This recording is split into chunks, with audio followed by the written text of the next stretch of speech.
సంక్రాంతికి ఇంకా చాలా మూవీస్ వస్తున్నాయి. సో ఇది విన్నర్ అనుకోవచ్చా? ఇది డెఫినెట్ విన్నర్ అనుకోవచ్చు. Because Chiranjeevi is such a big hero, obviously megastar కాబట్టి super hit I'll say, and this is ultimately the winner. Sankranti కన్నా ముందు వచ్చింది కానీ I'll say definitely సీజన్ మొత్తం మీరు ఎవరో ఒకరు చూసి వెళ్ళచ్చు. So full entertainer, family entertainer especially.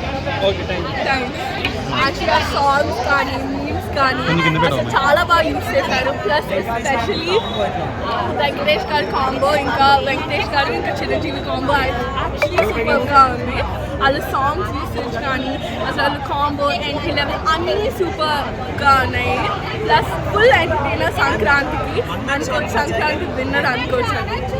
Venkatesh గారి క్యారెక్టర్ ఎలా ఉందమ్మా? వెంకటేష్ క్యారెక్టర్ సూపర్ ఫన్, మీకు వేరే రకంగా కనిపిస్తుంది. వెంకటేష్ గారు చిరంజీవి గారు మొత్తం బాండ్ మధ్యలో అసలు మీకు చాలా ఫనీగా అనిపిస్తుంది. Plus it's nice to see both of them on like big stars on TV together, which is really nice.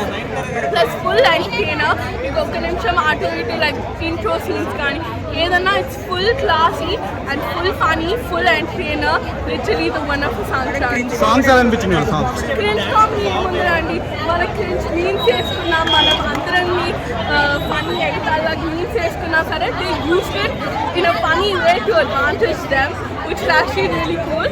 And అది మనకే ఫన్నీగా అనిపించేటట్టు they made it entertaining, which is really nice, and I really enjoyed it. It's super fun and I love the movie and I think it's a winner for Sankranti. Thank you.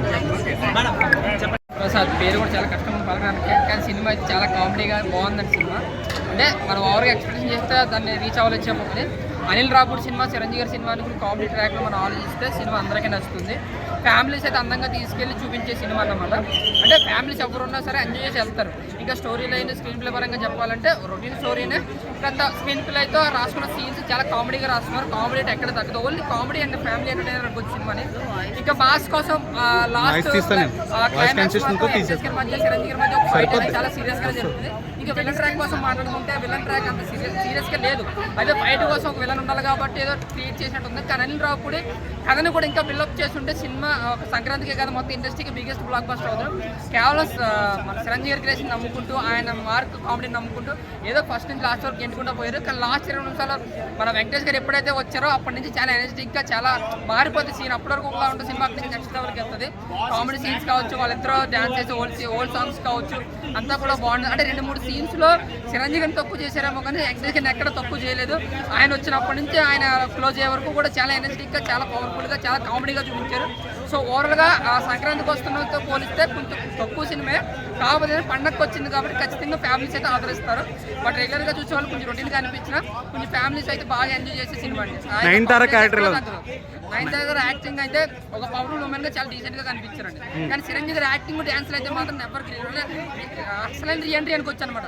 ఆయన చాలా అంటే చాలా బాగా ఎక్కడ కూడా కనపడలేదు age, ఆ grace ఎక్కడ కూడా చాలా యంగ్గా నటించాడు. ఇంకోటి డాన్స్ లో కూడా చాలా బాగుంది. సో ఓవరాల్ గా ఆయన మాస్ అయితే మళ్ళీ కంబ్యాక్ అనుకోవచ్చు. బట్ అనిల్ రావుపూడి బాడీ కూడా సరిగ్గా రాలేదని కొంచెం అనుకోవచ్చు. ఆయన కొంచెం డిసప్పాయింట్ ఉంది.